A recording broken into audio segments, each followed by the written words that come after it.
of love. I know people who have all the money in the world and all the success and all the fame in the world, and they would tell you that if you don't have a love, if your relationships are messed up, life sucks. Doesn't matter how much money you've got. Doesn't matter how famous you are. If your relationships aren't loving and developing, life is miserable. Nothing can take the place of this. Fame can't, wealth can't, success can't, all of these things. And one day you're going to stand before God in heaven after this trial run here on earth, and he's going to say, why should I let you into heaven? And one of the things he's going to say to you is, tell me about what you did on earth. Now, he's not going to say, tell me about your career. I'm fascinated by that. Tell me about how many jobs you had, how many sales you made, how many deals you closed. He's not going to ask that. God is not going to ask, how big did you get your bank account to be? How much did you invest, and where did you invest, and how much did you lose, and how much did you... He's not going to ask that. He's not going to ask, show me your credit report. He's not going to say, show me your report card. He's not going to say, show me all of the... Tell me about your handicap. Tell me how well you did in sports. No, he's going to say this. Did you do what I put you on earth to do? Did you learn to love me with all your heart through my son Jesus who I sent? And did you learn to love everybody else? That's why I put you there. Tell me about your relationships. Now, a lot of time, we think that relationships, we know they're a good thing, but we act like there's something we have to kind of make time for. Like, I really need to make time in my schedule for relationships. Like, that's one more thing I need to add to my life. No, it is your life. All the other stuff is peripheral. Your relationships are your life. Your job and everything else is peripheral. God didn't put you here on earth for a job. He put you here to learn to love. And when we say, well, I need to squeeze relationships into my schedule and I need to fit it in as if it's just one important part, it means you're missing the point. So I said, life is not about achievement, it's about love. Now, busyness causes us to forget that. And what we forget is the second law of love. Law number one, the best use of life is love. Law number two, the best expression of love is time. The best expression of love is time. You spell love T-I-M-E.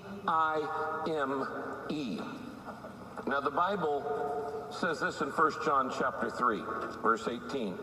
We must show love through action. It's not something, love is not something you feel, something you say, it's something you do. We must show love through action. Actions that are sincere, not through empty words.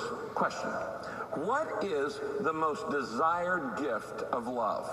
When people are in love, when people show love, what is the most desired gift? Well, it's not diamonds. It's not chocolate. It's not flowers. The most desired gift of love and the most priceless gift of love is focused attention. Focused attention. It is time. Because when you give your time to someone, that is the greatest gift you can give a kid, a husband, a wife, a friend, or anybody else. Giving your attention is the greatest gift you can give somebody. Why? Your time is your most precious resource. Now, we all have different amounts of energy. We all have different amounts of wealth. We all have different amounts of talent. We all have different amounts of personality. But we all have the exact same amount of time, 168 hours a week. And you get to choose how you use it. And as an adult American, you will live an average of 25,550 days. Now, what are you going to do with that time? Every time I give you a minute of my time, I'm never going to get it back. Every time I give you an hour of my time, I'm never going to get it back. Every time I give you a day of my life, I'm never going to get it back. I can always get more money, but I can't get more time. I only have a certain amount of allotted days, and you do too. And so you better choose very carefully how you give your time. You give your time to TV program, you've just given an hour of your life you're never getting back. Was it worth it? You need to decide, what is my time worth?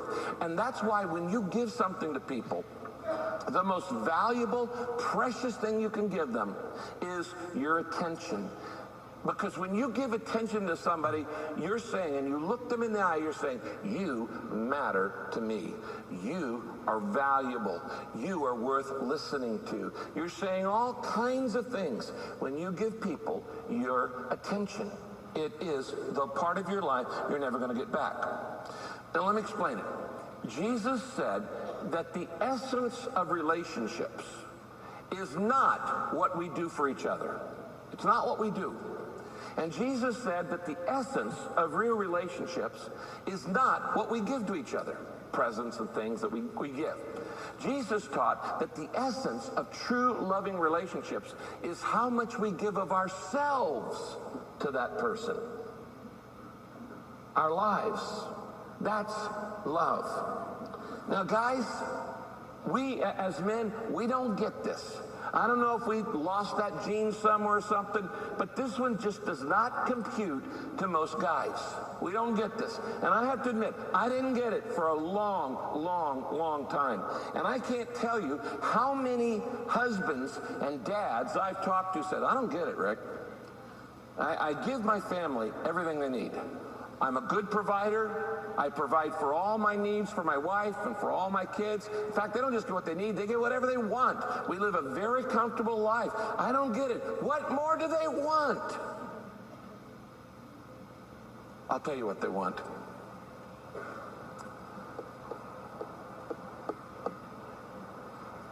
They want you. They want you. Look at me, Daddy. Put the paper down. Look at me, honey. Let me have your attention. And only you can give that. And when you give that, it means I'm putting your need ahead of mine. I'm putting your desire ahead of mine. That's called love. They want you. Nothing can compensate for time. No amount of gifts, no amount of money, no amount of clothes. Kids don't need things, they need parents. Another video game is not the answer.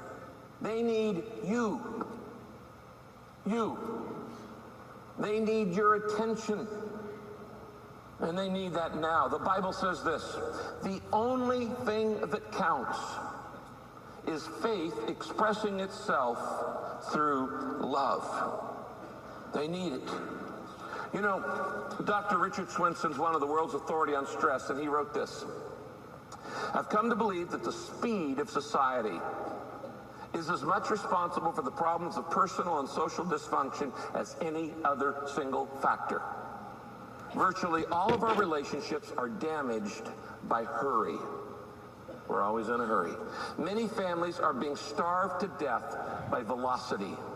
We walk fast, talk fast, eat fast, and then announce, sorry, I gotta run. And God, I suspect, doesn't fit any better into our breakneck schedules than our children do. Chuck Swindoll, a good friend, said this, busyness destroys relationships. It substitutes shallow frenzy for deep friendship. Busyness feeds the ego, but it starves those who love us. It fills the calendar, but it fractures the family.